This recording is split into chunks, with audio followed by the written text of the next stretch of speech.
Fala galera, como é que vocês estão? Cara, Gabriel aqui mais uma vez, nós estamos nesse episódio que eu não sei qual é o número, sei lá, 4, 5, enfim, eu me perdi nisso daqui, mas é um prazer estar aqui de novo.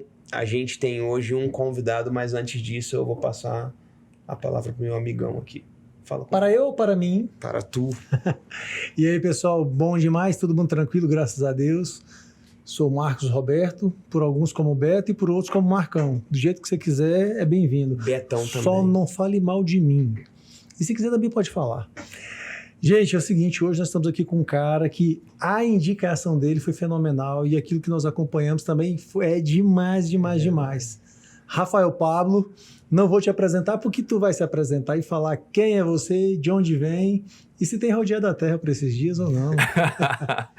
Olá, pessoal. Boa noite a você que nos assiste. Boa noite, pessoal. Boa noite. Prazer estar aqui. Tenho medo, vocês estão precisando melhorar as amizades de vocês, né? O Mendes realmente não gosta muito de vocês ao me indicar. Mas meu nome é Rafael Pablo. Eu, há algum tempo atrás, já há uns 6 anos atrás, criei um canal no YouTube chamado Livros e Teologia. Esse era o nome do canal. Há um ano atrás, há pouco menos de um ano atrás, ele mudou para canal Rafael Pablo por alguns motivos de questão de procura na internet, né? Quando você vai em Livros e Teologia, você limita demais as pessoas a assistirem o seu canal.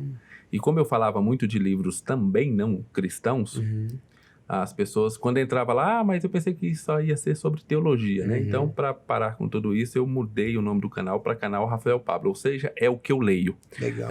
Ele é um cara disruptivo, É isso, por isso você tá nessa mesa, cara. Tá nessa mesa. Vai ser isso, né? Então, foi isso. Sou servidor público do glorioso Tribunal de Justiça do Estado de Goiás, formado em Direito pela PUC, Goiás, sou bacharel. E eu costumo brincar falando que se algum dia vocês me verem advogando, é porque aconteceu alguma coisa muito errada na minha vida. Entendeu? No dia que vocês me verem entrar dentro, eu falo, tá vindo um advogado, e o Rafael falou, nossa, mas aconteceu algo. Ele tá muito lascado. Vamos conversar antes de você começar, vamos conversar. E o Então, que te levou dessa ideia de ser advogado para o Tribunal de Justiça, para a área de leitura, para teologia? O que envolveu isso tudo? Como é que essa trama se formou assim? na verdade, na área de leitura, eu sou um leitor voraz desde pequeno. Na minha casa, nós somos 3 irmãos e eu, com certeza, sou o que mais leio. Apesar do meu irmão mais velho também ler um pouco, mas já em outras áreas. Ele mexe com o mercado financeiro. Então ele lê muito aqueles livros, né? Rápido e devagar e tal, esse tipo de coisa. Sensacional esse livro. Exato. Mas assim, eu com certeza sou o que mais leio de nós 3 e sempre fui o que mais li. Enquanto meus irmãos, nós somos muito próximos de idade, então quando chegou ali na adolescência e juventude, meu irmão mais velho tinha 19 anos, o meu irmão do meio, que é 1 ano só mais velho do que eu, devia ter lá os seus 17 e eu tinha os 16 anos. Enquanto eles queriam sair pra noite, né? Queria sair pra cidade. Nós morávamos numa cidade do interior, onde só tem aquela rua, que é a rua principal da cidade, onde tudo acontece. Primavera do Leste, nesse tempo. Isso. Nesse tempo. E eles iam e eu ficava pra ler. Que legal. Eu não gostava de ir de jeito nenhum, né? Então, eu ficava pra ler. Então, eu sempre gostei muito de ler. Comecei lendo livros seculares, li acho que quase toda a coleção de Sidney Sheldon, coleção Vagalume, toda aquela questão. E então eu sempre gostei muito de ler. E quando eu estava justamente nessa idade, por volta dos 15 anos, eu comecei a estudar as escrituras. E gostei muito de ler sobre as escrituras, livros sobre as escrituras. A família já era cristã? Sim, já nasci num lar evangélico. Legal. Na verdade, nasci, meu pai e minha mãe já eram da Igreja Batista, meu pai era vice-moderador da igreja.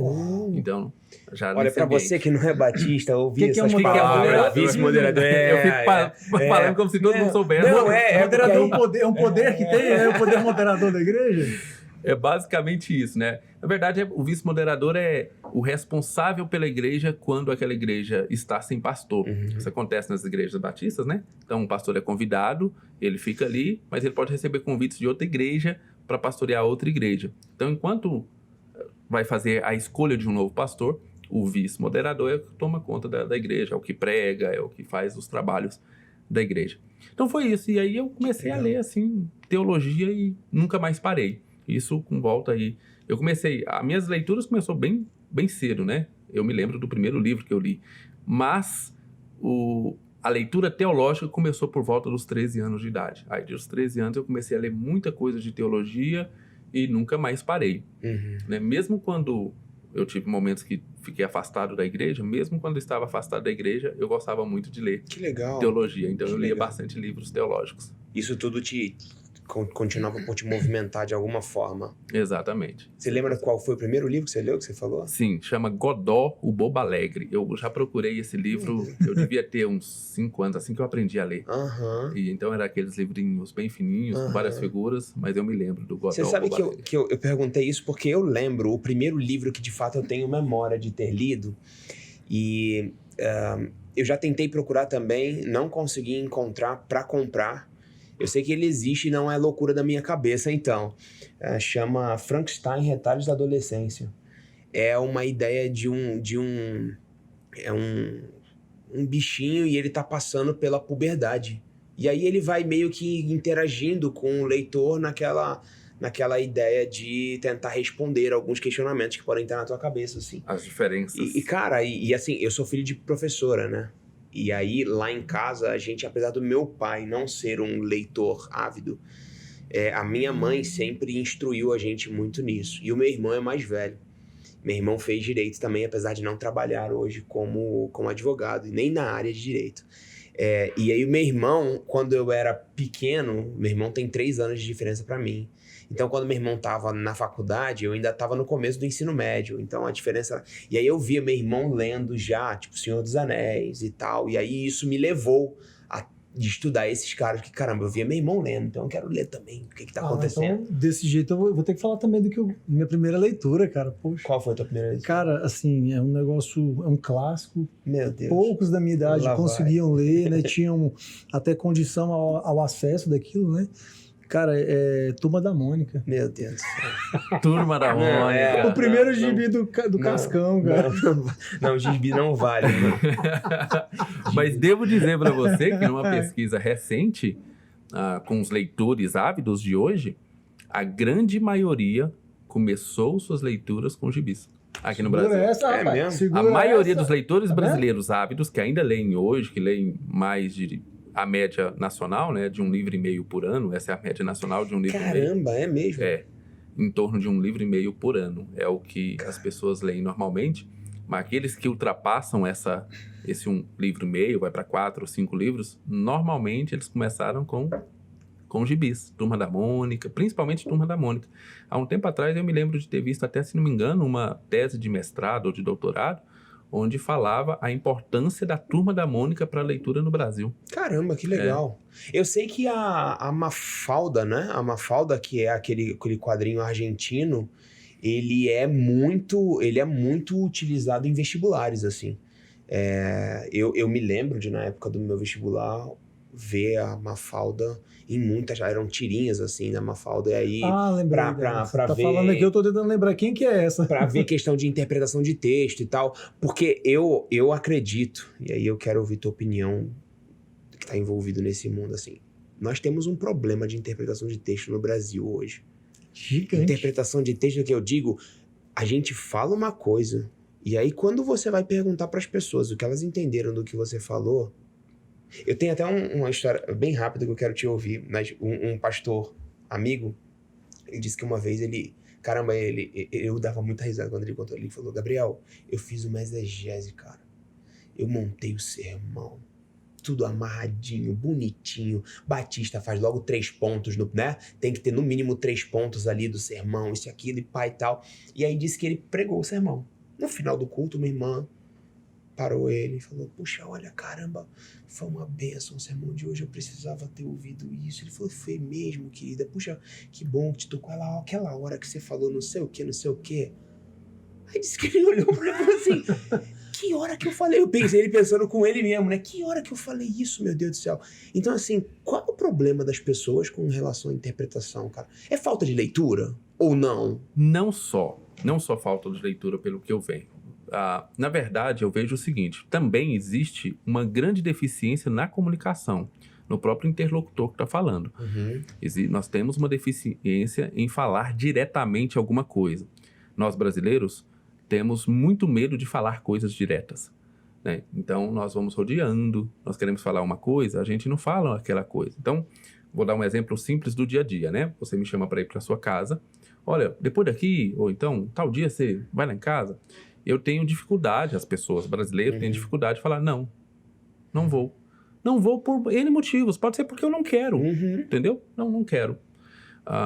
Não, eu falo, pode deixar, vou ver.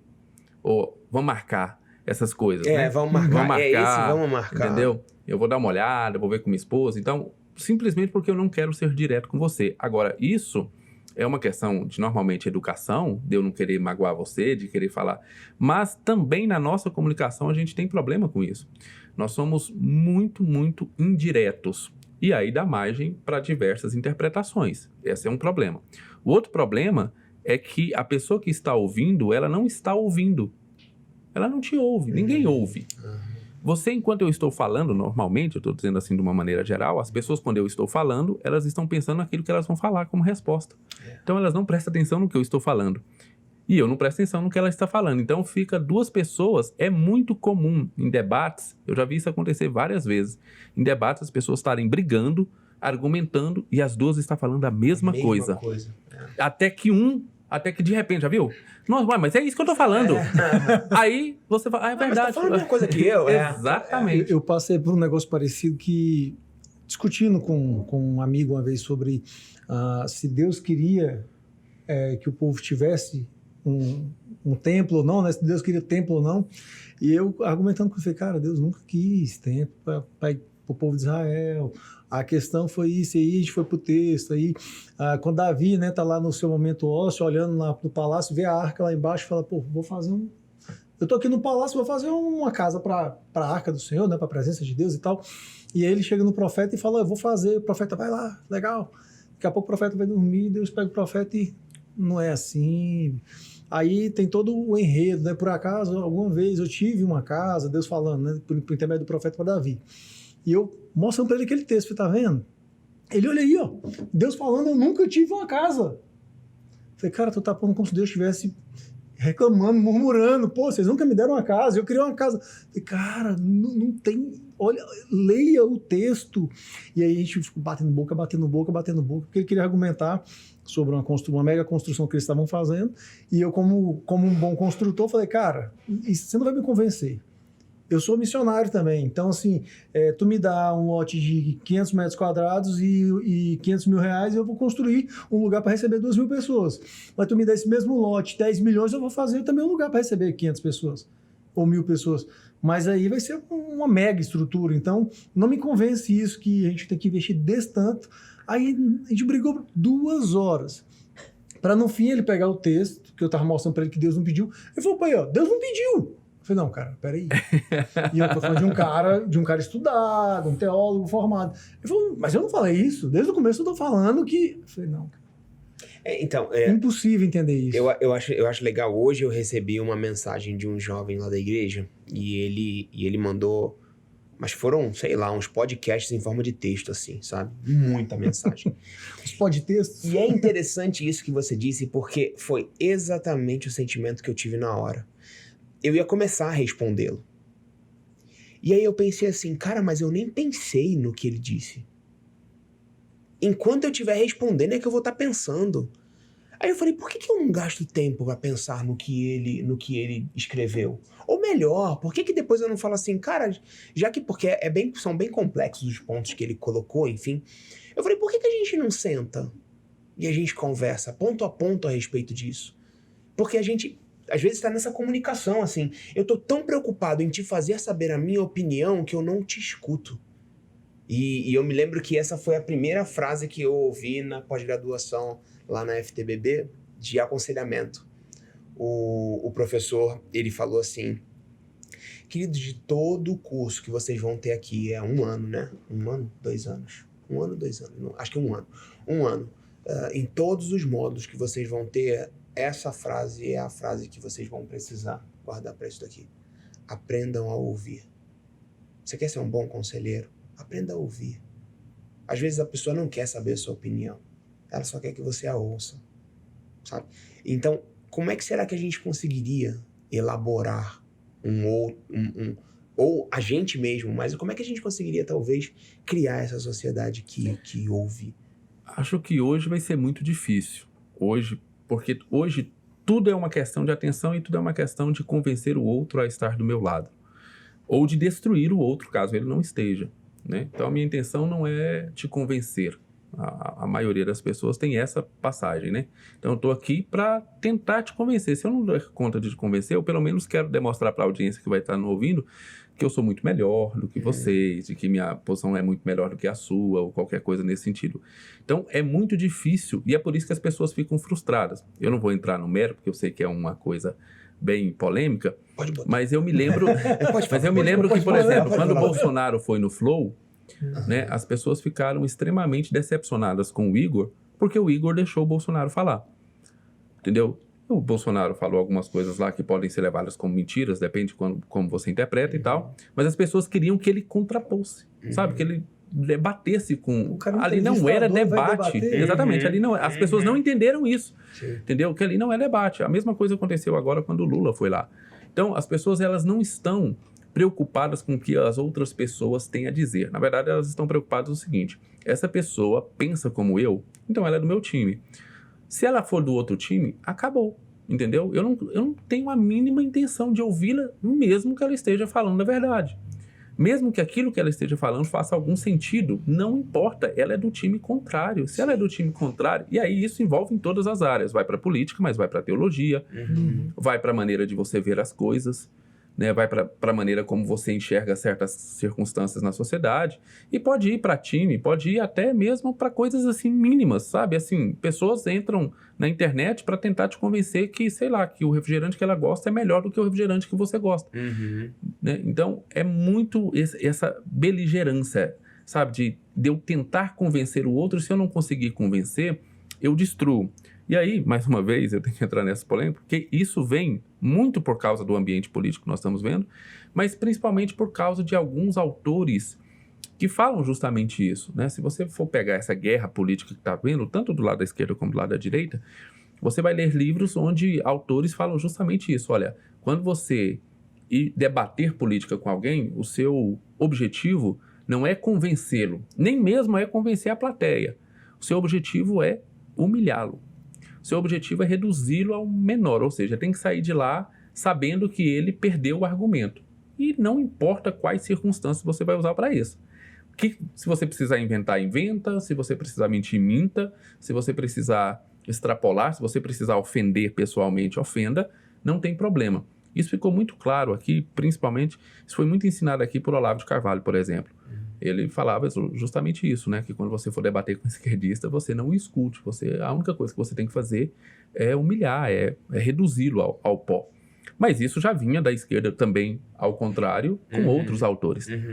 Tem um autor, estou lendo agora o livro dele, alguma coisa Saad, não me lembro o primeiro nome dele, mas chama A Mente Parasita, onde ele vai falar exatamente isso. Ele vai falar que existem ideias que entram na nossa mente e elas são exatamente como um vírus parasita. Você não consegue pensar fora e qualquer ataque a essa ideia é vista como um ataque a você pessoalmente. Então, essa ideia ela toma uma proporção de que não importa quantos motivos, quantos argumentos e quantas demonstrações eu possa dar de que essa ideia está errada, você não vai retroceder. Entendeu? Porque para você aquilo é algo fundador, é algo basilar. Então, você não está nem cogitando a hipótese daquilo estar errado. Você trata a sua ideia como se fosse um axioma. Um pilar. Tipo assim, olha, se tirar isso, me tira a minha própria identidade. Então, ele está demonstrando isso, né? De como as ideias, assim como os vírus, elas são contagiosas. Então, eu posso contagiar as pessoas com essas ideias e essas ideias se tornarem parasitas na vida das pessoas. E é o que acontece com a maioria das coisas. Como já dizia também Olavo de Carvalho, numa das boas frases dele, acho que foi ele que disse, né? Que daqui a um pouco a gente vai ter que brigar para provar que a grama é verde. Né? Acho que é ele, Então, ou seja, você olha e fala é verde. Isso ofende pessoas. Isso aí, mas veja por quê. Então você é dos verdes, né? Exatamente. E tal, Exatamente. O mais complicado disso tudo é que quando tu observa que a juventude de hoje, ou melhor, né? Eu ouvi uma frase muito Ele interessante. fala da juventude, mano. Ele tem um problema com a juventude. Não, mas tem... Olha só.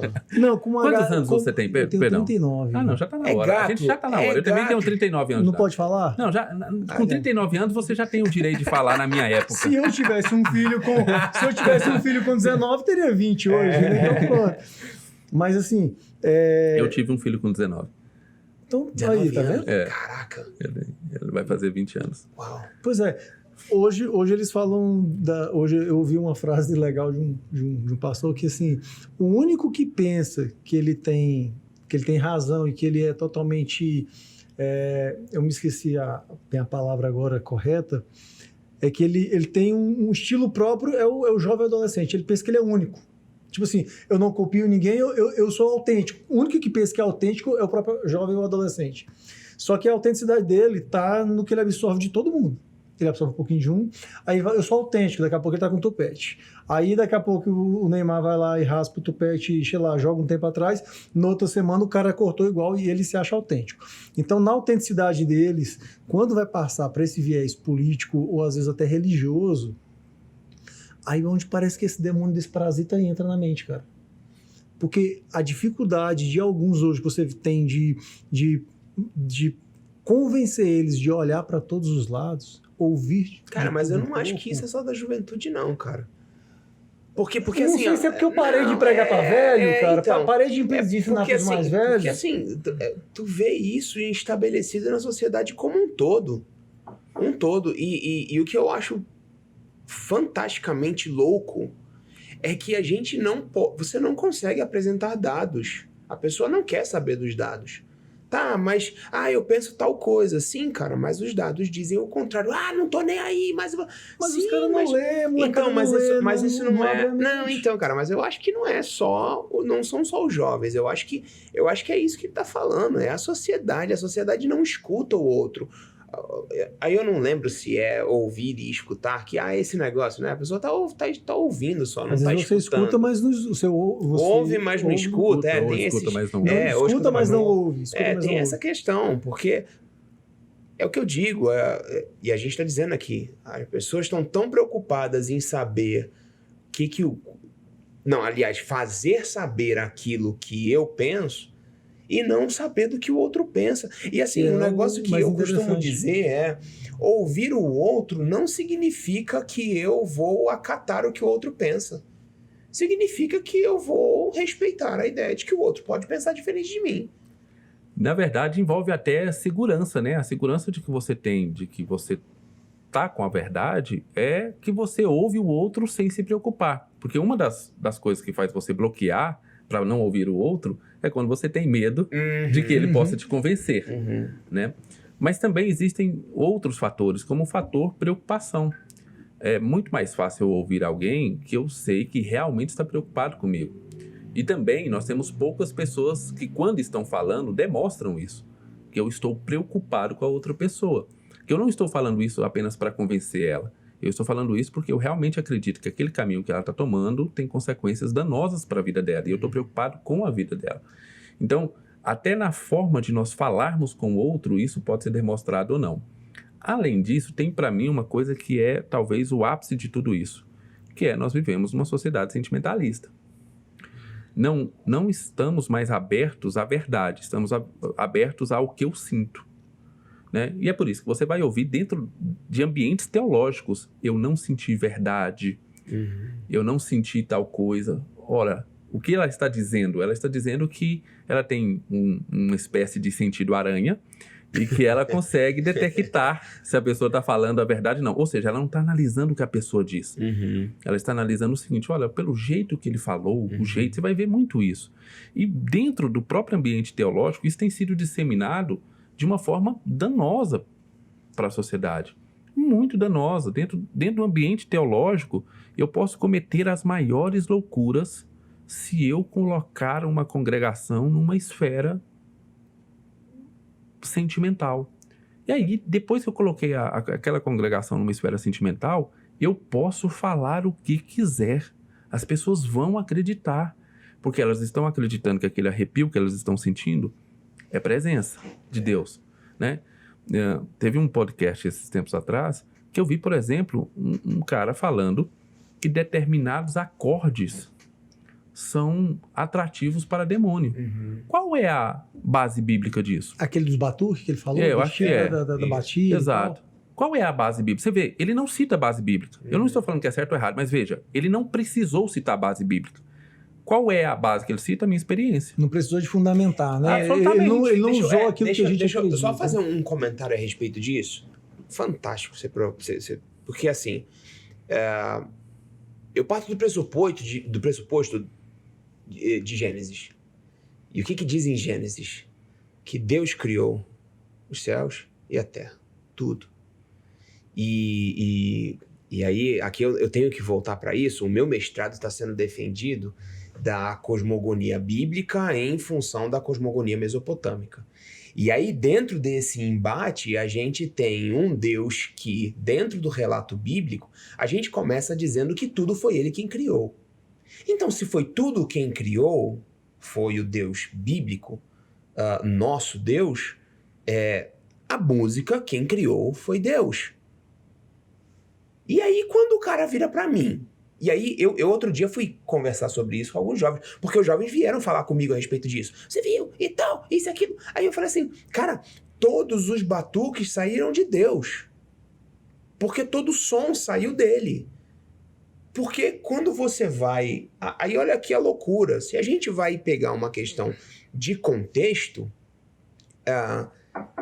o worship tá muito mais longe do símbolo e do batuque que diz lá em Salmos, que são os instrumentos santificados,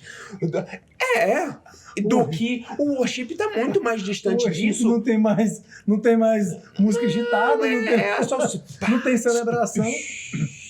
Agora a igreja, e só a igreja agora, parou, pum, e a igreja canta, me arrepia só de falar. E aí eu falo, então qual é o princípio disso tudo? Da onde é que vocês estão tirando que o batuque é um negócio que chama demônio? O demônio chama porque o teu coração tá aberto, mano. Teu coração tá convidando ele. É o ritual, né? A quem é oferecido. A quem é oferecido, como é oferecido, qual é o coração, como é que o coração tá se movimentando ali naquela hora. Aí você vai ver, por exemplo, no Antigo Testamento, quando ele fala sobre os lugares altos. O que eram esses lugares altos? Os lugares altos eram lugares de adoração dos povos mesopotâmicos. Eles iam para cima dos montanhas, construíam alguns tablados altos e tal, e sacrificavam para os deuses. E aí o povo de Deus achou que podia ir pra lá e fazer a mesma coisa. Aí Deus fala assim, pelo amor de Deus, para com isso. Pelo amor de mim. Pelo amor de mim, Pelo amor de eu, Pelo amor de eu. Então, assim, será que realmente o problema é aquilo ou é o que tá movendo, o que nos está movendo para aquilo? Na verdade, a questão toda as pessoas dão pouca importância para as escrituras, ou quase nenhuma importância para a escritura. Nós somos, eu repito esse jargão no meu canal muitas vezes, falando, pessoal, nós somos protestantes. Ou seja... O significado disso? Quer dizer que eu acredito na Bíblia como regra de fé e conduta. Ela é a última palavra. Então não importa o que o meu pastor falou, não importa o quanto ele aparece um anjo, né, o quanto ele tem semelhança de anjo, não importa. Se ele falou algo fora das escrituras, seja anátema. Essa é a regra de Paulo. Isso. Mas as pessoas, literalmente, elas deixaram as escrituras de lado, tanto que hoje é muito fácil você dominar as pessoas pelo que elas sentem. Não é à toa que as igrejas estão investindo um grande dinheiro, mas uma grande parte financeira das igrejas é investida na atmosfera da igreja. Que é a luz, o som, o ambiente, o fundo da parede. Eu preciso trazer o melhor das sensações, por N motivos. O primeiro motivo é porque quando você está muito emocionalmente envolvido, eu consigo te guiar para onde eu quiser. 2, você, quando está emocionalmente envolvido, você não quer saber de razão. Eu tenho absoluta certeza aqui, estou vendo a aliança aí no dedo de vocês, que quando vocês estavam namorando as respectivas esposas, não fazia muito sentido a razão para vocês. Tipo assim, deixa eu colocar num papel, vamos ver aqui, Sim, né? vale a pena mesmo. E tal, né? Então, por que Somar é os isso? prós e contras. Né? Você quebra um pouco a razão e veja, a razão hoje, olha que incrível, fora da igreja, há uma luta por essa igreja mesmo de verdade absoluta. Né? Hoje a gente vê muitas pessoas falando isso. Olha, existem verdades que são absolutas, a gente não pode negociar verdades e tal. Mas dentro da igreja, isso tem sido negligenciado, porque não existe verdade absoluta dentro da igreja, né? De algumas igrejas. Então, você tem ali, literalmente, uma manipulação dos sentimentos e, a partir do momento que a pessoa fala aquilo que você quer ouvir, da forma que você quer ouvir, com um ambiente próprio para isso, acabou. Não tem como, a não ser que o próprio Deus se revele a você, você não tem como tirar isso da pessoa, porque você começa a conversar com a pessoa e você começa, por exemplo, isso, nós somos cristãos e aí você quer me convencer de alguma coisa teológica. Primeira coisa que eu vou fazer é, tudo bem, quais são os textos que embasam essa... Né? Se eu falar isso para uma pessoa que está envolvida emocionalmente, ela leva isso como algo ofensivo. Ou vai me dar um texto totalmente absurdo. Eu ia falar isso, tirar o texto do contexto. E eu, ao falar para ela que aquilo está equivocado, ela vai falar que o homem natural não entende das coisas espirituais. Entendeu? Cara, isso é o que mais acontece. Talvez seja o comentário no meu canal que mais aparece quando eu falo de alguma heresia. Quando eu falo de alguma coisa que não tem base bíblica. Então eu faço um vídeo... Muitas vezes eu demoro 15 dias para escrever o script, sabe? Procurando texto bíblico, procurando essas coisas e tal. Aí faço tudo e tento demonstrar por que aquilo está equivocado, por que aquela linha de pensamento está equivocada nas escrituras. O argumento que vem contrário é esse. O homem natural não entende das coisas espirituais. Ou então, olha, quem é você? Você devia estar pregando o evangelho. Olha, é isso que eu estou fazendo. Talvez você não esteja tão longe do evangelho que não está percebendo, mas é isso que eu estou fazendo. Então, deixa eu só te fazer... Porque assim, só pra gente não perder essa linha, o que acontece? E aqui eu gostaria de ouvir a tua opinião mesmo, assim. A gente tem hoje... vamos citar nome. Por exemplo, tem hoje o David Leonardo. E aí, eu falo, esse daqui do meu lado deve estar se tremendo aqui por dentro, só de falar do nome dele. Eu só achei estranho de, na hora que você falou David Leonardo, já não começar a tocar um... no fundo aqui. Igão, vai, Igão, vai, faz o pad aí, Igão. Aí, só que assim... Tá falando. Tá pregando. Biblicamente, Paulo fala... olha, aí... Não importa. Não importa que ele uns estão fazendo para me atacar, para me prejudicar, então, mas também, vendo, Paulo já está no final de carreira, então, de boa, tá, mas aquele senhor mais tranquilo falando, estão querendo me atacar, mas importa a gente falar de Cristo. Porque assim, eu conheço pessoas, e conheço mesmo, sei lá, mais da metade das pessoas que me seguem talvez são, que trocam informações comigo dia a dia, são não cristãos. E essas pessoas, de certa forma, algumas delas são alcançadas por coisas que ele fala. Então, como é que a gente fica? Eu tenho uma resenha do livro do David Leonardo no meu canal, O Amor Mais Louco do Mundo. Eu tenho um quadro no meu canal, que é inclusive o próximo vídeo que deve sair. Olha aí, você fica ligado qual é o canal? Aí, canal Rafael Pablo. Aí, ó, viu? Chama Os Piores Livros Cristãos de Todos os Tempos. Meu Jesus, não volta. Sai desse canal, não, mentira, volta pro canal. E aí nós começamos com Bom Dia Espírito Santo, que, assim, quando eu coloco nesse quadro, eu não estou automaticamente já enquadrando o livro como o pior livro cristão. Eu pego, normalmente, votação no próprio canal. As pessoas, qual que é o livro que você acha que foi tão ruim que você gostaria de uma resenha aqui do canal? Então, por exemplo, no Bom Dia Espírito Santo, eu tenho tremendas discordâncias com a teologia do Benihim, inclusive com coisas que ele coloca lá, mas é um livro bem escrito. É um livro bem escrito. Eu gostei de ler. Mesmo quando eu não concordo, é um livro que o cara sabe escrever, né? O mesmo aconteceu, por exemplo, com David Leonardo. É um livro bem escrito, um livro que tem ali começo, meio e fim, e apesar de não concordar. O grande problema do David Leonardo, e aí eu vou ter que concordar com o Iago Martins, é que ele anestesia pessoas que vão para o inferno, Uhum. pensando que estão salvos simplesmente porque estão escutando David Leonard. Olha, ele não fala sobre pecado. No livro dele inteiro, e eu deixo isso muito claro, ele não fala, ele não consegue falar e não consegue condenar o pecado, né? Então, o que ele faz? Ele faz de Deus um salva-vidas para quem não está afogando. Certo? Então, se eu ofereço um salva-vidas para quem não está afogando, ele pode até achar bacana, tô querendo descansar, tô aqui batendo perna no meio do mar. Então, tudo bem, pode me dar a boia aí, que eu vou subir em cima dela para dar uma descansada aqui. Realmente a vida aí fora é muito difícil, eu tenho minhas lutas, e vai ser bom essa boia aqui para isso. Mas o que vai acontecer, como ele não entende que está afogando, no primeiro momento que aquela boia se tornar um pouco desconfortável para ele, ele vai mandar o pé na bunda da boia e vai continuar sozinho na caminhada. Né? Então, ele não fala para a pessoa que ela está afogando, você está morrendo. Você está morrendo nos seus pecados, e isso é grave. O melhor de Deus, ou o mais importante de Deus, não é o que ele pode te dar. O mais importante de Deus não é que ele vai transformar o seu casamento. Isso é passageiro, e pode ser que ao contrário, que ao você verdadeiramente se convertendo, o seu casamento vai piorar. Seu marido, que não suporta cristão, vai piorar. Então, ele não dá conta de falar esse tipo de coisa. Então, o que ele promete de Deus é muito, muito, muito perigoso, porque ele promete bênçãos, ele promete mudança de vida aqui, ele promete que Deus vai organizar o seu casamento, organizar a sua carreira, organizar a sua vida financeira e tal. Mas isso é muito passageiro. E eu recordo, pode ser que nunca aconteça. Ora, nós temos diversas igrejas aí, e eu sempre dou esse exemplo, nós temos diversas igrejas aí onde a pessoa foi fiel até o fim, o marido não se converteu. No meu canal tem uma moça que deu o testemunho lá, e eu conto o testemunho dela porque ela me liberou para isso, que ela saiu de uma igreja assim. Por quê? Porque estava numa igreja e começaram a falar para ela exatamente isso. Fica tranquilo, o seu marido vai se converter, vai ser um grande homem de Deus. É só você crer.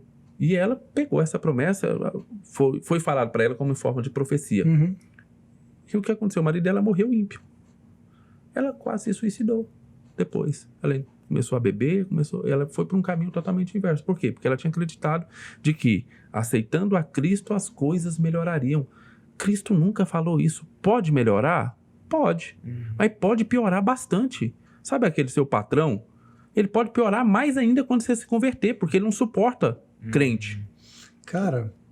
Então, assim, David Leonard, a minha opinião é essa, assim, ele não consegue falar para a pessoa, para deixar claro o porquê e a importância maior do Evangelho. A importância maior do Evangelho não é você se sentir bem. A maior importância do Evangelho não é você ter um casamento bom, uma vida financeira. Isso não é Evangelho. Isso pode ser qualquer coisa, mas não é Evangelho. Essas promessas não foram feitas por Cristo para todo mundo. Né? Pegam versículos, né?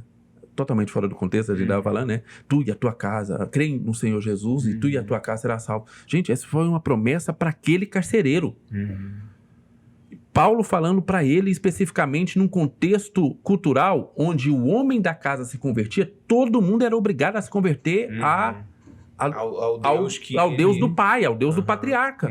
Hoje não é mais assim. Sim. E aí você pega isso, o que você está querendo dizer é o seguinte, que todos os familiares de gente crente vão ser crente também? Ora, se todos os familiares de gente crente vão ser crente, todo mundo vai ser crente. Mas não é assim que funciona. Sempre vai ter pelo menos um crente na família. Aí tinha que ser todo mundo, então. Todo mundo também. Cara, mas eu falo isso. Quer se sentir bem no culto? Não vai pro culto.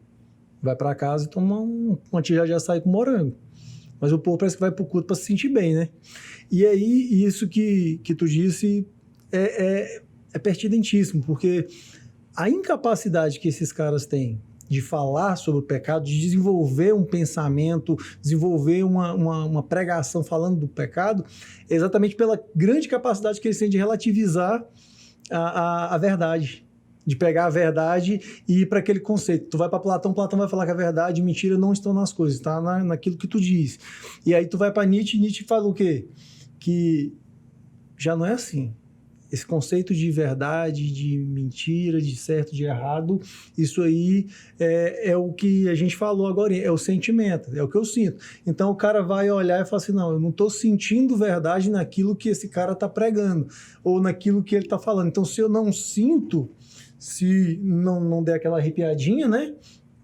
Então, para mim, tu não teve verdade naquilo que tu diz, mesmo que o cara faça uma bela de uma exposição, mesmo que te chame para a responsabilidade, que te explane bonitinho o que é pecado, as consequências do pecado, mas não, parece que a gente está vivendo um momento de que é o seguinte, se eu não passar no meu crivo de verdade ou mentira, não tem valor, né?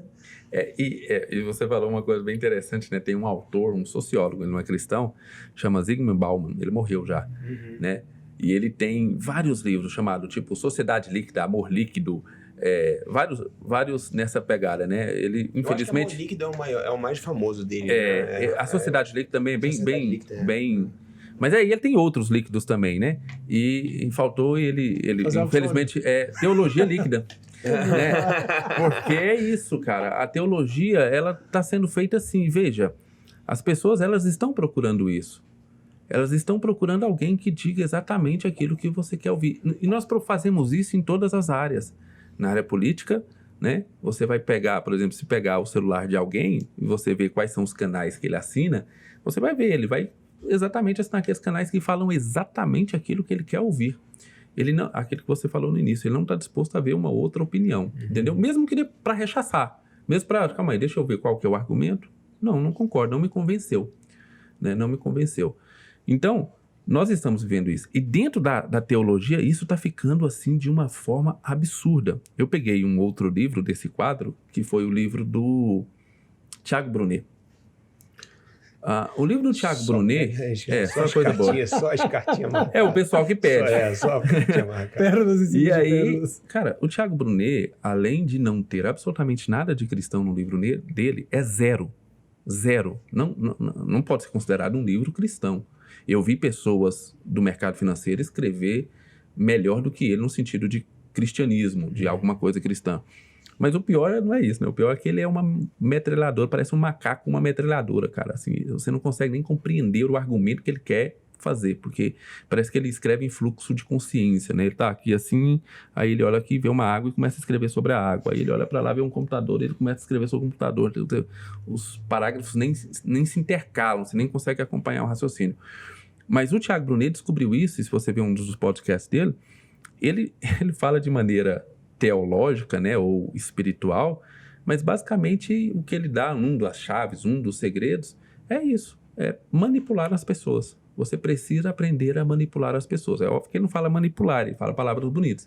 Mas você precisa aprender a manipular pessoas em ambientes, né? E dentro da teologia isso está sendo de uma forma absurda. É muito comum você encontrar pessoas que dizem o seguinte, olha, gostei demais da pregação, por exemplo, do Luciano Subirá. É um dos autores aí, e alguém que vira assim, ó, eu gosto muito, assim, quais são os seus pastores prediletos? Aí você escuta, ó, Luciano Subirá, tal pessoa, e Augusto Nicodemos. Fala, não tem como. Não tem como. Você não está entendendo alguém. Entendeu? Ou você não entendeu o que o Luciano Subirá está pregando, ou você não entendeu o que o Augusto Nicodemos prega. Porque não é o mesmo evangelho. Não é. Gente, é pior do que catolicismo e protestantismo, sabe? É mais diferente do que catolicismo e protestantismo. Tem um rapaz chamado Leonardo de Tirico, que é especialista em catolicismo. E ele vai estar aqui, inclusive na quarta-feira eu estou indo para Recife para ver ele. Ele estará lá na igreja do Augusto Nicodemos, numa conferência que tem lá da Fé Reformada e tal. E acabou de publicar o primeiro livro dele aqui no Brasil, um dos primeiros livros dele, depois agora chegou mais outras obras, que fala exatamente isso, assim, mesmas palavras, o nome do livro é esse, mesmas palavras, universos distintos. Ou seja, ele está explicando como o catolicismo e o protestantismo utilizam as mesmas palavras, mas com significados totalmente diferentes. A mesma coisa acontece dentro dessas igrejas. Elas utilizam a palavra, elas utilizam Cristo. David Leonardo utiliza Cristo. Mas o que ele prega não tem nada a ver com Cristo. Porque Cristo sim, Cristo é amor, Cristo demonstra amor pelas pessoas, mas Cristo não tinha medo de falar. Em uma das reportagens que eu vi, um dos debates que eu vi, estava lá o Vitor Azevedo, Tava Vitor Azevedo, se não me engano, e o pastor, aquele pastor que tá agora muito famoso na internet. Meu Deus, ele é um bolsonarista fazendo muita coisa. Não é o André Valadão, é um outro. Ricardo Godin, Não. Edker Reneque. Não, esses todos são esquerda, né?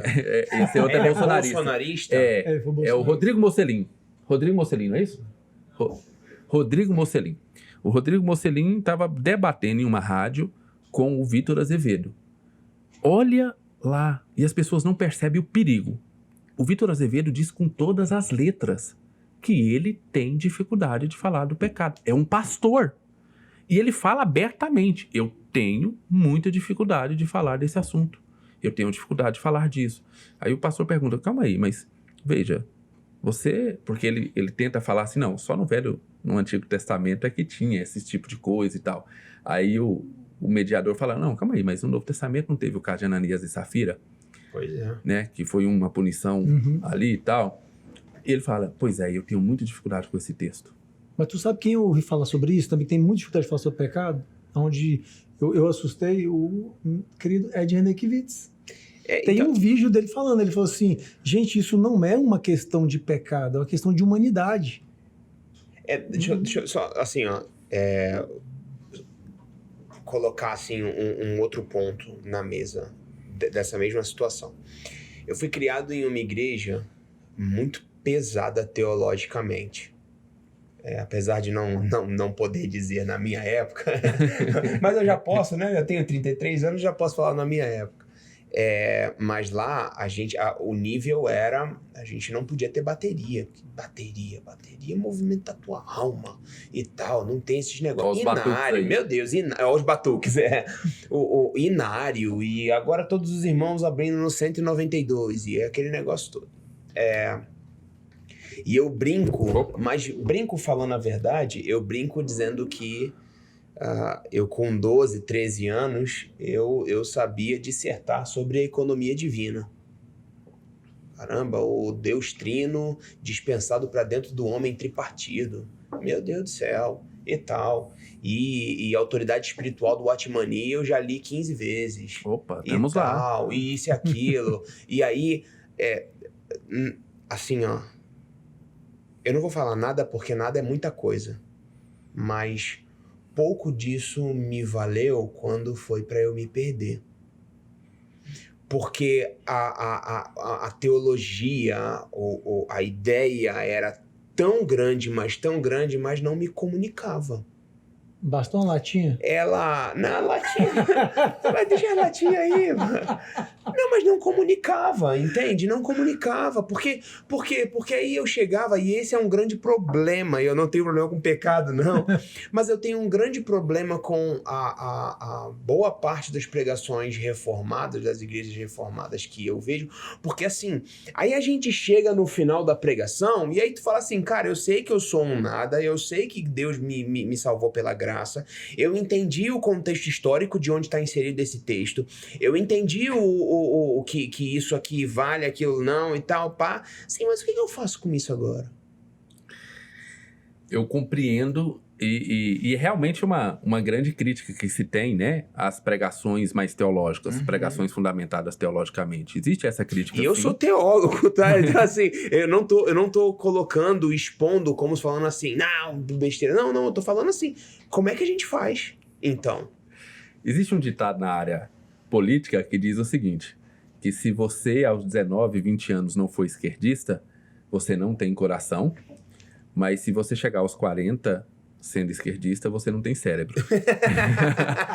Né? E eu devo dizer que teologicamente talvez tenha sido muito bom eu ter passado pela igreja neopentecostal para entender algumas coisas. E vou dar aqui um pequeno testemunho daquilo que eu vivi. Antes de ir para a igreja neopentecostal, eu estava frequentando uma igreja presbiteriana. E eu me lembro claramente como aconteceu. Eu estava num culto da igreja presbiteriana e eu me lembro, parecia Marvel, parecia ali... lembra quando tem aquela chinesa, não é chinesa, aquela budista lá que dá um tapa e aí sai o espírito da pessoa e ele fica de longe, um Doutor Estranho ali lendo. Foi mais ou menos isso que aconteceu comigo lá na igreja. Eu saí e comecei a olhar a igreja. E olhei para aquelas pessoas. Falei, gente, esse pessoal tá morto. Gente, esse aqui tá morto. Não, esse pessoal tá aqui morto. Como assim? Sabe, Não tem assim, glória a Deus aqui? não tem nada, exatamente, não tem nada. Você não percebe Vida nenhuma. sentimento nenhum, vida nenhuma. E eu me lembro de ter orado a Deus. Falou, Deus, eu não quero isso. Se for isso aí, eu tô fora. E foi exatamente nesse dia que eu decidi, então, procurar uma outra igreja. Eu fui procurar uma outra igreja, acabei caindo numa igreja neopentecostal. E nessa igreja neopentecostal, eu aprendi a ter vida, ou pelo menos aquilo que se chama de vida dentro dos ambientes teológicos. Então, animação, vamos lá, a coisa vai dar certo e tal, nós vamos e tal. Ótimo, maravilha. Mas assim como lá o esquerdista, né? Eu então vivi essa fase esquerdista. Mas de um tempo depois, eu comecei a verificar que, na verdade, aquelas pessoas que estavam lá naquele culto da igreja presbiteriana naquele dia, elas tinham real significado do que era Jesus. Elas não precisavam de um culto animado para estar lá adorando a Deus, porque a ideia deles não era estar lá para se sentir bem. A ideia deles era estar lá adorando a Deus, mesmo que a vida estivesse difícil, mesmo que estivesse complicado. Em igreja pequena, você sabe muito da vida das outras pessoas, então você sabia que o casamento estava ruim de uma pessoa, de que tal pessoa, o filho não estava na igreja, ou alguma doença. Mas eles estavam lá adorando a Deus, porque eles tinham real significado do que era mais precioso. Então, sim, existem pastores que vão para o púlpito para tentar demonstrar a sua teologia, o quanto são sábios teologicamente. Isso é um erro que não deveria existir, né? Entretanto, o outro lado é um constante auto-engano. Você fica se auto-enganando, se auto-flagelando emocionalmente, para você não cair na real de que você está ali não por causa de Deus, mas por causa daquilo que Deus pode dar. Tanto é que é muito comum nessas igrejas você ter alvos infinitos. Qual que é os seus alvos para o próximo ano? Aí virou o ano, qual que é o do outro ano? E qual que é o do outro ano? E qual que é o do outro ano? Por quê? É sempre colocando a cenourinha na frente dali para você correr atrás e você não parar para pensar sobre o que você está fazendo. Mais do que isso, o que eu vejo em muitas dessas igrejas, na verdade, não é a pessoa preocupada com o pecado. É ela trocando o pecado dela por um pecado aceitável dentro da igreja. Por exemplo, nessas igrejas, quantas vezes você vê palavras que condenam a cobiça? Palavras que condenam a ganância? Zero, não existe pecado de ganância dentro dessas igrejas. Ao contrário, elas te estimulam. Qual que é o seu alvo para a próxima? Que carro você tem? Um HB20? Beleza. Qual que é o carro que você quer ter no ano que vem? Sabe? Então, aí você pega aquilo que é pecado e transforma em algo aceitável. E aí, óbvio, você não vai ter mais um sentimento de aquilo que você falou. Você vai para o culto, você vai se sentir muito bem, porque você está indo para o culto para que, ao invés do pastor ali te dar uma palavra de confrontação sobre o seu pecado, por exemplo, a ganância, falar, meu irmão, deixa eu te falar. Talvez não esteja na hora de você trocar de carro, talvez esteja na hora de você ajudar pessoas. Sabe o dia que você ia trocar e colocar o carrão mais novo? Pois é, quem sabe Deus não está te chamando para você ofertar em missões? Quem sabe? Não, você não vai ver isso. Você vai ver eles pedindo ofertas, muitas ofertas para ele, mas eles não tratam do pecado. Talvez você esteja com uma cobiça. Ao contrário, eles vão te colocar, quanto mais cobiça você tiver, melhor. Por quê? Porque aí eu vou utilizar, inclusive, essa cobiça como moeda de troca. Você quer mesmo trocar de carro no ano que vem? Você está plantando esse ano, meu irmão? Sabe? Então, assim... oferta. Exato, eu começo a te manipular dessa forma e transformo aquilo que é pecado em algo aceitável. Eu vou te dizer coisas que aconteceram comigo que, assim, hoje, olhando para trás, eu falo, meu Deus, que absurdo. Assim, de rodas... Vou dar um exemplo, né? E isso não foi, assim, tratado. Eu vi irmãos que estavam vendendo um carro, o carro estava com problema, mas ele conseguiu vender o carro sem falar o problema para a pessoa. E ele conta na roda como se fosse bênção de Deus. Glorificou a Deus. Mas, meu irmão, graças a Deus, o cara não notou que o carro estava com isso, isso e isso, e eu consegui pegar o valor. Aí Deus vira lá de cima e fala assim, ingressa eu. Tá maluco? Sabe? Então, assim, temos que tomar muito cuidado também. Eu entendo essa parte assim, você quer ir para o culto e você quer sentir alguma coisa. Agora, você tem que estar preocupado com o que você quer sentir. Você quer sentir alguma coisa no sentido de estar animado? Ou muitas vezes você quer sentir alguma coisa no sentido de ser confrontado? Né? Eu entendo que a pregação teológica, ela tende muitas vezes a ser dessa forma. Eu tive em cultos onde realmente eu achei maravilhosa a pregação, não vou falar nem quem é o pregador, porque o pregador é muito famoso. Eu achei maravilhosa a pregação, mas eu saí do culto sem falar... Cara, e agora? O que eu faço com essa informação? O meu pensamento é esse, porque assim, se eu viro... Porque eu acredito que a gente pode encontrar esse equilíbrio, sabe? De você ter uma pregação embasada teologicamente, sabe? Eu, por exemplo, eu gosto muito de, quando eu tô pregando, falar para as pessoas, olha, isso daqui vem da palavra tal, o original é tal, essa palavra está inserida em tal contexto, para você poder embasar para as pessoas o que aquilo ali está dizendo e tudo. Então eu acho que a gente pode ter esse tipo de pregação, mas por outro lado, o meu receio é que a gente se importe em ser tão teológico e a gente apontar tanto o nosso pecado, e que bom que tem que apontar, mas aí aqui eu falo assim, tá, mas o que eu faço com isso? Com essa informação. Com essa informação. No dia a dia, né? No dia a dia, por exemplo, é porque eu digo assim... vive. Não, mas vive como? Mas Esse é o lance, a Marcão. falta de aplicação, sim, né? se eu faço uma pregação expondo ali quais eram as... Por exemplo, teve uma vez que um pastor pregou. Eu saí desse culto e falei, meu Deus do céu. O cara gastou uma pregação inteirinha para explicar que em Apocalipse o anjo da igreja não é o pastor. Aí chegou no final, aí eu falei assim, sim, mas caramba, por que isso... Sabe, amanhã, se a mulher do meu trabalho vier como é a palavra? Te confrontar. Não, confrontar não, vier jogo pra cima de mim mesmo. A mulher vier toda cheia de negócio e tal. Aí eu vou falar, sai daqui, anjo da igreja. Eu não vou falar isso, por quê? Porque eu não recebi uma palavra que eu consigo transformar em alguém na segunda.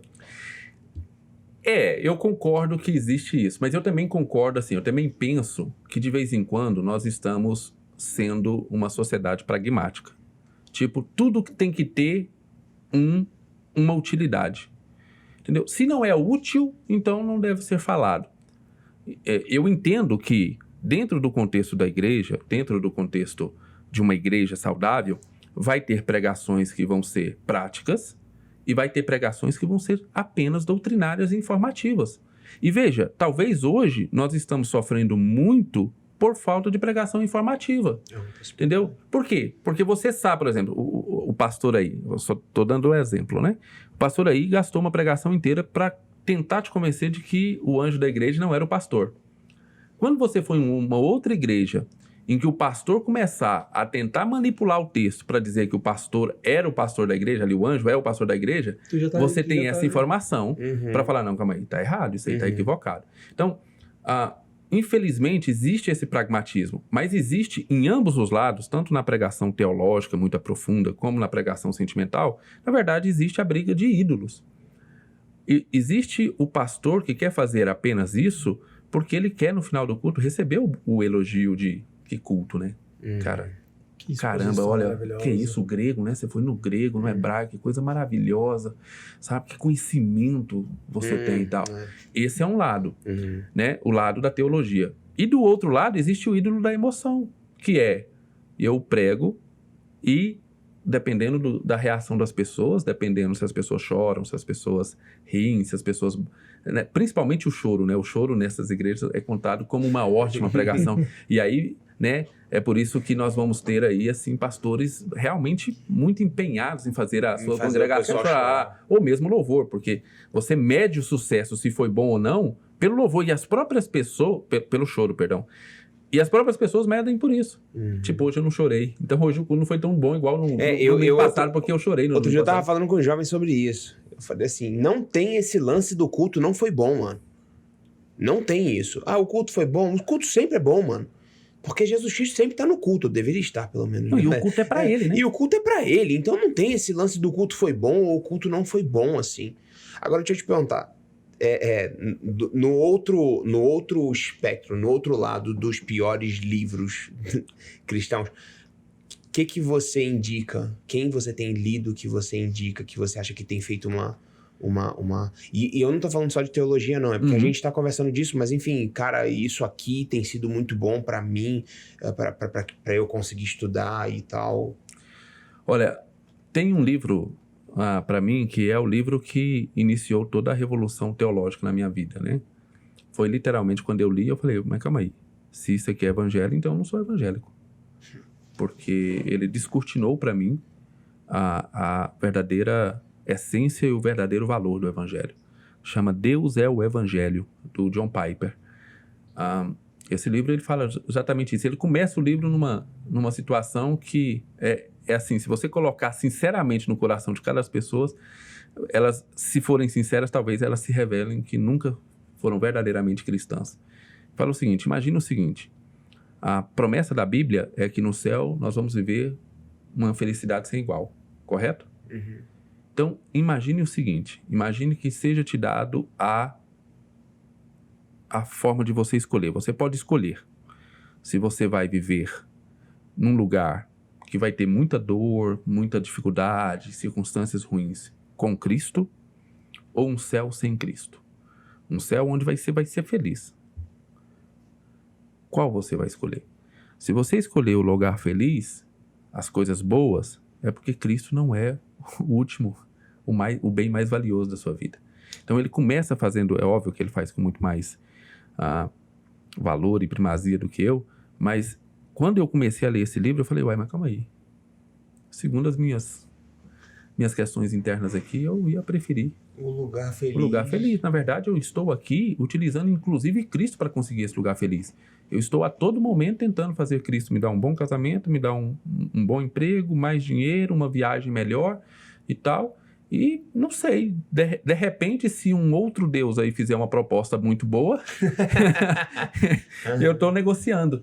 Então, esse livro me abriu os olhos. Falou, olha, Cristo por isso que o nome do livro é Deus é o Evangelho. O bem mais precioso do Evangelho é você ter relacionamento com Deus. Esse é o bem mais precioso. Ah, mas eu vim para o Evangelho e a vida piorou. Não, não piorou porque você tem Deus. Ele é o mais valioso. É isso que quer dizer aquelas parábolas. Um homem encontrou uma joia preciosa, foi lá e vendeu tudo que tinha. Então, esse é o livro da minha vida, com toda certeza. Deus é o Evangelho. E tem um autor cristão, que é o meu autor favorito, que é um autor, para mim, sem igual. Ele consegue ser cristocêntrico em passagens que eu jamais imaginava que Cristo podia ser pregado a partir daquela passagem, que é Timothy Keller. Timothy Keller, para mim, é com certeza hoje o melhor autor vivo que nós temos. Fora do espectro teológico, não existe nada melhor do que literatura russa. Dostoiévski, o Pais e Filhos do Tchaikovsky, que é o nome? Acho que é Tchaikovsky que é o nome. Então, para mim, assim, literatura russa é a melhor literatura que existe. Dostoiévski é o Idiota, né? Que tem o Idiota. Eu acho esse livro fantástico. Então, talvez Crime e Castigo. Talvez não. Uma das chaves, então, para que a gente consiga abrir, né, a mente, as mentes que estão tão travadas nos últimos dias, é a literatura, né, cara? É as pessoas começar a ter esse contato com aquilo que no Brasil que no Brasil é tão negligenciado, porque assim, se você simplesmente chega numa comunidade, igual eu já fiz isso, onde o pessoal está acostumado com a pregação do positivismo, com a pregação do Deus vai te dar, você vai conquistar, você vai ganhar, e aí um belo dia tu chega com a mente mudada e vai fazer uma exposição bíblica, o povo fica abrindo a boca, olhando para você, tipo assim, num desespero, sem entender aquilo que tu tá falando, e aí você vai descer mais desanimado do que aquele povo lá embaixo, pensando, Deus não me usou. Porque talvez tu também ainda não tenha tido o entendimento que deveria ter, né? Porque tem uma dificuldade gigante, parece que das pessoas desbloquear, entender, aprender, ter a consciência de que precisa ler uma literatura que não seja apenas livros cristãos, ler outros autores, ler um poema, uma poesia, ler um conto, ler uma crônica. Nos recônditos dessas igrejas mais fechadas, né? Essas igrejas onde o líder é muito carismático, e normalmente é ele que produz toda a literatura que vai ser lida naquela igreja, é muito difícil isso acontecer mesmo, porque toda e qualquer literatura fora da igreja é considerada um pouco, né, subversiva ou qualquer coisa nesse sentido. Literatura, então, mundana, como a gente fala, né, literatura secular é pior ainda. É visto aí realmente como um mal absurdo. Qual é a tua visão a respeito disso, cara? De literatura... Porque a gente tem isso em música, né? A música secular, é pior ainda, né? E a música é pior ainda. Se você vê um crente ouvindo uma música não secular, é pior do que você ver um crente lendo um livro não secular. Então, aí qual é a tua visão a respeito disso de literatura? Engraçado, eu nunca tinha pensado nisso. A gente fala sobre música que é secular, mas a gente não teria problema de ver o irmão lendo um livro, enfim. Na verdade é o seguinte, existe infelizmente, essa dualidade, né, que é pregada em muitos ambientes, né, de que existe o secular e o... Mas é muito interessante que, por exemplo, se você fazer pequenas perguntas do tipo, calma aí, e sua roupa foi feita por quem? Ela é secular ou ela é cristã? Foi a Mundana que fez. O gel, o carro que você usa. Isso. Né? O cartão de crédito que você está passando, como é que é? Como é que é essa questão? A Netflix que você assiste, né? Aí tem igreja que se assiste Netflix, aí tá no pecado. Mas veja, eu leio muita coisa secular e eu sou, por exemplo, eu sou o pior tipo no sentido de que eu gosto, por exemplo, de ler terror. Eu sou muito fã de terror. Drácula é do de Bram Stoker. Isso. Mas eu vou mais, eu vou no Stephen King, eu gosto de Stephen King pra lá e tal. E eu me apego a algumas coisas que eu já li a respeito disso, de grandes homens de Deus falando a respeito disso. Porque, veja, apesar de Tolkien ser cristão, ele desenvolveu toda uma história Não fala mal do Tolkien, não, por favor. Não. Que, no fundo, é uma história fantástica, absurda, talvez a maior aventura fantástica que a gente tem, mas ele não foi panfletário. Né? Dentro dele você percebe virtude, você percebe certas coisas boas, sem ele precisar falar que aquele que cometeu a virtude, na verdade, ele era cristão. Sim. Né? Então, é uma obra que alcançou, né? Olha, tá lá na Amazon Prime. Isso. Né? Muitas vezes nem entendem o que é que realmente Tolkien quis fazer. Não, né? Quando você vai ver Senhor dos Anéis sobre a ótica do que provavelmente Tolkien quis fazer, meu Deus do céu. Então, ele não foi panfletário. Então, eu entendo o seguinte... A única coisa, obviamente existem limites éticos, no sentido, por exemplo, eu não vou ler pornografia, não vou ler livro que contenha cenas sexuais bem descritivas, né, daquilo lá, isso eu não gosto de ler. Mas Gilgamesh tem umas paradas... Não fala mal de Gilgamesh, Vou não. falar, Gilgamesh não tem, não. Mas é literatura mesopotâmica, né? é mitologia mesopotâmica. E tal. Mas assim, e eu não tenho problema. É óbvio que você lendo esse tanto de livro secular, você vai ter livros que vai ter cenas sexuais, vai ter cenas de estupro, por exemplo. Sim. Tem um livro chamado O Quarto, que inclusive tem um filme dele, né? E o filme ficou, se não me engano, O Quarto de Jack, que conta a história de uma mulher que ficou presa durante 8 anos. Ela foi raptada e ficou presa e sendo molestada durante esses 8 anos, a ponto de ter um filho do próprio estuprador lá. Então, assim, o problema não é esse. O problema não é ter cenas e tal. O problema é, a cena tá ali só pra chamar a atenção sexual. Ela não tem nada a ver com a história. É simplesmente uma apelação, né? Segundo, ela é gráfica demais. Né? Se ela for gráfica, o livro já perdeu pra mim Olha, se ele teve que partir para essa grafia... A grafia que diz o que? A imagem? Não? As palavras, né? Descrever o ato sexual de forma né, muito descritiva. Mas o pior, que as pessoas não percebem, o pior é quando é o seguinte, todos os livros que eu leio, eu tenho cuidado de pelo menos tentar ver, é óbvio que muitas vezes passa desapercebido, tentar o seguinte, o mal está sendo chamado de mal. Que legal. Entendeu? Ou ele está tentando me convencer que o mal é bom. Está travestindo ele ali para... Exatamente. Né? Porque se você parar para pensar, esse é a pior perversão. entendeu? É quando a pessoa vai colocando certos elementos na história, é aquilo que a gente falava das novelas da Globo, por exemplo, né? Que a mocinha era a amante. E aí o rapaz sofria demais no casamento, era uma megera, a esposa dele, PPP, e aí qual que era a solução? Correr pros colos da amante, exatamente. Porque ele sempre vai ter uma mocinha querendo Não dar o carinho que você não tem em casa. Sempre tem. Exato. Então, isso é o problema.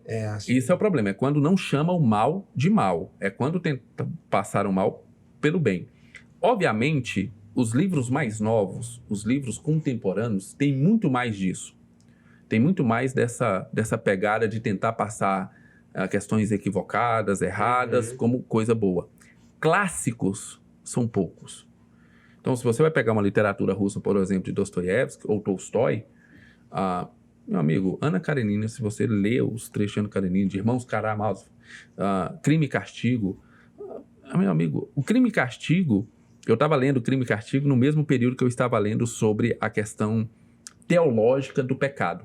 Então, eu estava lendo um livro sobre pecado, teologicamente falando, o mal do pecado, o que o pecado fez com a humanidade e tal, mas eu consegui vislumbrar em Crime e Castigo exatamente o que o pecado faz na vida de uma pessoa. Que legal. Sabe? E ele deixa isso muito, sabe? Assim, a culpa pelo pecado e tal, isso era muito intenso. Então, livros clássicos vão ter muito menos dificuldade de fazer isso, entendeu? Assim, eles não vão chamar o mal, mesmo escrito por pessoas que não eram cristãs, dificilmente ele vai tentar passar o mal como coisa boa. O mal é mal e o bem é bem. A virtude é virtude, né? O vício é vício. Será que isso é uma questão, talvez, de construção social? Sim. Não é? Com toda certeza. É porque hoje é aquilo que eu tô falando. Sim, o mal é bem, dependendo. Mal é bom. Mas o que é mal? É mal pra você? Também não é mal pra mim e tal. E a gente acaba perdendo esse limiar comum, assim, né? Você não tem esse ponto comum. Que todo mundo, quando a gente era moleque, tu sabia até onde tu podia ir, cara. E daqui pra lá, irmão, é por você. Hoje em dia eu sinto que esse sarrafo tá... Muito. Tá. Mas a melhor maneira, então, hoje de balizar seria o estímulo à leitura, a ver se a mente do garoto vai abrindo, vai... Tu falou agora e achei legal, né? Que algumas comunidades eles fecham para que você não tenha o conhecimento com medo de que a partir de então não consiga mais executar a manipulação. Aí vai aquilo que tu falou bem no comecinho. 1,6, né, os brasileiros leem em média 1,6 livros por ano. Eu até achei alguns dados, né, não sei se é 2020 ou alguma coisa, que falava um negócio de 4 pontos, um pouquinho. Só que, para piorar, lá falava que 2,4 desse 4,9 não consegue ler até o final. Já interrompe. Que tanto de ponto, 2,4. Sim, já interrompe. Não, então vamos botar um monte de ponto aqui. Não, mas beleza. Mas vamos seguir esses dados. 1,6 livros por ano de o brasileiro lê, uma média. É 1,5. 1,5. Metade para no meio do caminho. Metade só lê a metade. Aí tu vai colocar aqui, hoje no Brasil... 1% da população é quem manda em 49% da riqueza. Aí tu vai pegar que desse 1%, menos de 0,13% são os considerados milionários. Aí tu vai pegar que desses milionários, que é o 0,13 aí, eles leem na média de 75% deles vão ler 2 livros por mês. 2 livros por mês, e tu vai pegar Bill Gates falando que se ele lendo os seus 50 livros por ano, traz para ele uma capacidade de se dar melhor, né, com tudo que ele faz. Então, assim, cara, é tão insano a manipulação que faz com as pessoas, sendo que, assim, e normalmente você vai para esse tipo de lugar com anseio de prosperidade. E o cara não cai na real que se ele lesse mais... Né, que as pessoas que leem mais têm mais sucesso, mas é falta chegam de base, em lugares melhores. Se você não receber uma boa base, você não vai buscar isso. Pô, tu pega moleque e fala assim, cara, meu sonho era conhecer vários países, vários lugares diferentes. Quantos países tu já conheceu com as suas literaturas? Quantos reinos e lugares diferentes tu já foi, cara? Existem 3 pessoas que falam muito a respeito de livro, mas eu tenho minhas restrições, assim, por causa do tipo de leitura que eles fazem, né? Então, uma é o Bill Gates, ele lança todo ano, né? Os 50 livros, e aí ele lança os 10 melhores, os 5 melhores do ano. Ele lança, e normalmente assim, quando ele publica aquilo, com certeza esses livros vão estar nos mais vendidos do New York Times e tal. O segundo é o Barack Obama, também faz a mesma coisa. E um terceiro é a Oprah. Ela também faz isso. Inclusive, a Oprah tem um canal, eu não me lembro agora qual, se é na Netflix ou em HBO, algum desses streaming, que ela tem até uma série onde ela está entrevistando os autores dos livros. Não sabia. Né? Então, ela combina, tipo assim, ó, esse mês nós vamos ler tal livro junto com toda a comunidade dela, né? E, no final, o autor vem e ela entrevista o autor e começa a comentar a respeito daquele livro. Mas o grande problema é o tipo de livro que eles leem, né? São livros que chamam mal de bem, né? São livros que chamam mal de bem. São livros... E o Warren Buffett, que ele fala que lê 500 páginas por dia, que ele passa 80% do tempo dele, do tempo dele lendo livro. Pois é, mas veja, o Warren Buffett, essas pessoas, elas fazem isso hoje, elas não faziam isso antes, né? Dá pra fazer depois que é milionário, né? Exatamente, depois que é milionário dá pra Tem tempo, fazer. né, cara? Mas mais do que isso, assim, a questão é, por exemplo, aqui no Brasil, a questão é que tipo de livro você lê e para que você lê. Se você pegar aqui agora, abrir aí no seu telefone os mais vendidos da Amazon no Brasil, você vai ver o tipo de literatura que está sendo vendida. Em e-book, com certeza, você vai ter entre os 10, pelo menos uns 6 que são pornografia... Romance, né? Não, pornografia mesmo, assim, é bem no estilo Emanuele, no estilo bem Emanuele foi longe, hein? Foi. Putz, Na minha idade, né? Emanuele. Bem no estilo. Cara, Emanuele foi longe, mano. Depois da Você, Bandeirante, gente que tá vendo isso aí, não pesquisa. Não pesquisa. Rapaz, Emanuele Não pesquisa. foi longe, cara. É bem no estilo mesmo, assim, é no estilo daquele porno soft, né? Soft pornô. Se você pegar, não, mas tudo bem, então vamos ver o que o povo crente está lendo. Então coloca lá teológico, os mais vendidos da Amazon teológico. São coisas bizarras, 90% deles, dos mais vendidos, com exceção dos grandes autores que ultrapassam todas as bolhas, como C.S. Lewis, você vai encontrar algum do C.S. Lewis ali, né? Agora, talvez, no período da eleição, você vai encontrar algum falando sobre política, seja a favor ou contra Bolsonaro. Fred Ferreira lá contra a idolatria do Estado, exatamente, né, e tal. Bem, mas o restante você vai ver que são livros que, de uma forma ou outra, vão transformar Deus no seu gênio da lâmpada. Entendeu? Então, quer dizer, eu não sei se é bom para essas pessoas lerem. Sabe assim, quanto mais elas leem esse tipo de livro, pior fica, mais distante ficam. Uau, verdade. Né, mais distante ficam. Então, quer dizer, o grande problema, tem um livro que é considerado talvez a Bíblia dos leitores, né, que é aquele Como Ler Livros, do Mortimer Adler, é um livro grosso, onde ele desenvolve isso, e ele fala, olha, o grande problema não é só ler, o problema primeiro que você tem é o que você deve ler, é você fazer uma seleção. Hoje, estima-se que em torno de 1 milhão de livros é publicado todo ano no mundo.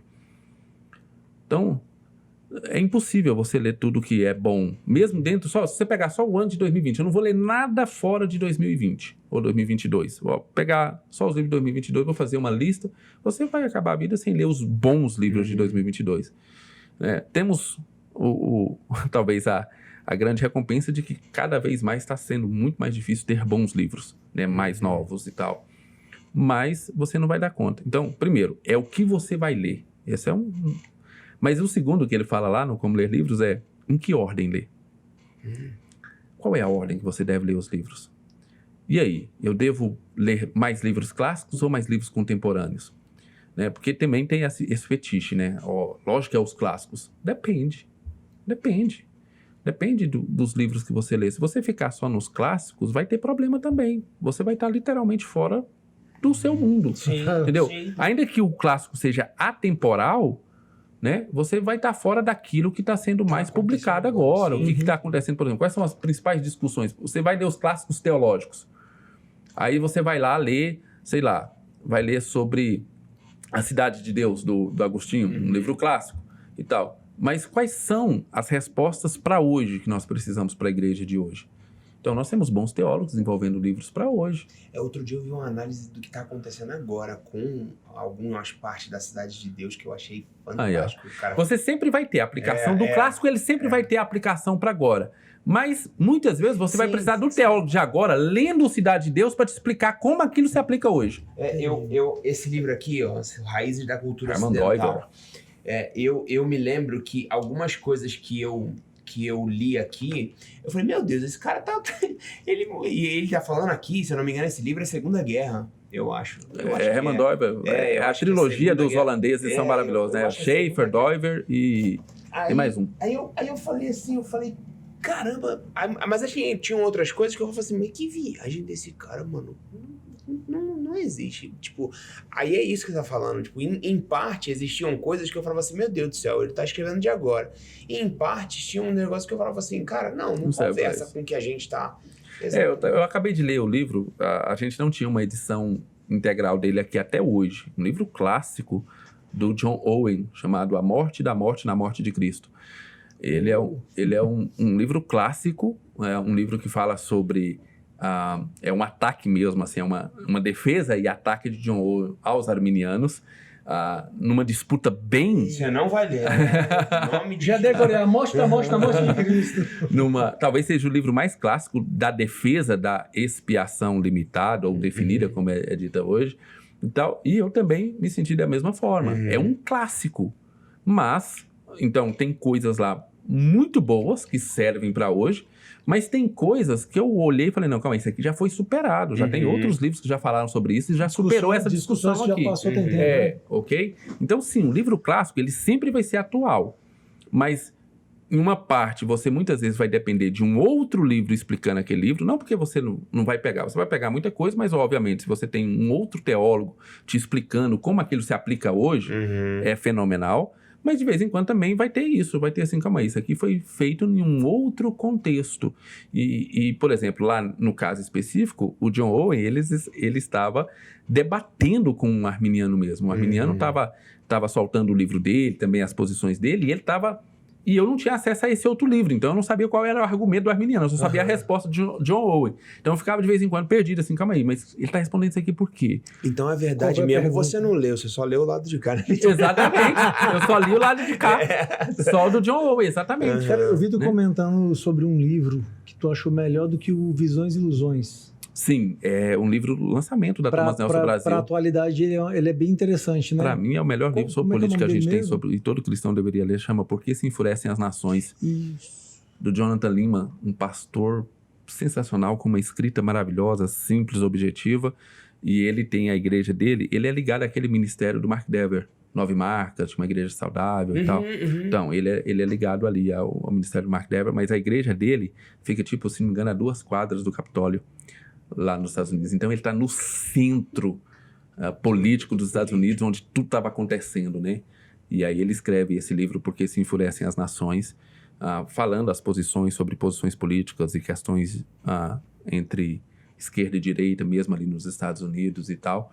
E é um livro que, sinceramente, para mim, é a melhor coisa que a gente tem em português. Bacana, já é muito bom. Legal. Muito bom. Cara, foi uma aula, assim, eu vou ver de novo, só para poder ir anotando o nome dos livros aí. Com certeza eu acho que isso tudo faz a gente pensar, e eu gosto disso aqui. É fazer a gente pensar, é pensar assim, puxa, mas realmente aquilo que ele falou lá, deixa eu ir pensando. Eu, por exemplo, vou pensar em relação à questão da pregação, e tudo, eu vou pensar. Eu te agradeço demais Prazer é meu. por esse tempo aqui. Deixa o teu canal pro pessoal aí. Ok. Obrigado mesmo pelo convite. Bom demais bater papo com gente assim. Muito bom. Muito bom. Espero que esse projeto ainda voe mais longe, mais alto, tenho certeza disso. Amém. Né? Vocês já soltaram a do Mendes, né? Já. Eu acho que se fosse vocês, eu apagava. Ainda bem que ele tá vendo. Ele tá vendo, com certeza. Mas ele sabe. Bem, o meu canal é canal Rafael Pablo no YouTube e também canal Rafael Pablo no Instagram. São as duas operadoras, eu só trabalho no Instagram e com o YouTube. E nós estamos lá basicamente falando sobre livros, indicando sobre livros e tratando sobre isso. De vez em quando eu entro numa polêmica, quando um pastor fala alguma coisa, eu gosto de falar alguma coisa também. Mas, normalmente, nossos vídeos são a respeito de livros. Que legal. Gente, e segue lá. Eu assisti, o negócio lá é bom, mas também não esqueça de Seguir a gente, vai aí RP, embaixo. galera. Agora, se você tá vendo esse vídeo e ainda não seguiu, vai lá embaixo agora, ativa o sininho, segue a gente no Instagram também, e a gente tá aqui para poder trazer para mesa isso, divergências de opiniões que conversam também, mas no final a gente só quer se edificar e ser um pouco melhor do que a gente foi ontem, essa é a isso ideia, aí. tá bom? Boa noite, prazer demais. Valeu, Valeu, prazer cara. demais. Obrigado, mano. Valeu Obrigado, mesmo. Obrigado. Até mais.